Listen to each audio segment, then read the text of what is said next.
And a big day after Thanksgiving. Just how big is the $64,000 question? Most retailers count on Christmas sales for half of their annual profits.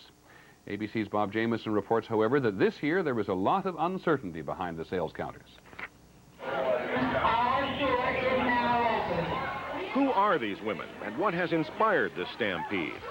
They are soon-to-be marrieds, and they're anxious mothers racing to get first crack at bargain bridal gowns on sale in Boston's Filene's basement. There's always jostling here because the prices are normally low. Such a deal. But with consumers reluctant to spend because of the slowing economy, bargains have become especially important as the Christmas shopping season begins. Economists predict that only the bargain stores are likely to record decent holiday sales. The outlook for other retailers, particularly top-of-the-line department stores, is for a bleak holiday season.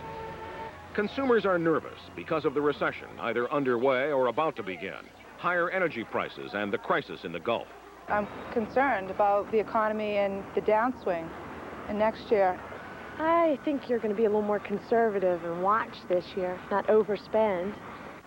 To counter that, many stores put up decorations earlier than they ever have before, and they have been cutting prices in earlier pre-holiday sales than ever. Still, analysts predict sales might drop as much as 10% from last Christmas. This is probably the poorest Christmas season we're going to have in the last 8 years. The notion that you shop until you drop, this will not be a Christmas season where that takes place. The stakes are particularly high after last year's poor Christmas season. Then many stores were closed or merged. Especially hard-pressed are upscale chains like Macy's and Federated Department Stores, which owns Bloomingdale's. Those two alone are trying to pay off $13 billion in debt accumulated in the 1980s. What normally happens in a period of economic retrenchment is that the big-ticket items do suffer the most. People don't like to go further into debt. Meanwhile, back in Filene's basement, finding a bargain bridal gown eased some of the mother's anxiety. I think it's a great buy. I really do, and I think you look gorgeous. But there will be plenty of anxiety among the nation's retailers, even though there is an extra weekend of shopping between Thanksgiving and Christmas this year. Bob Jamieson, ABC News, Boston.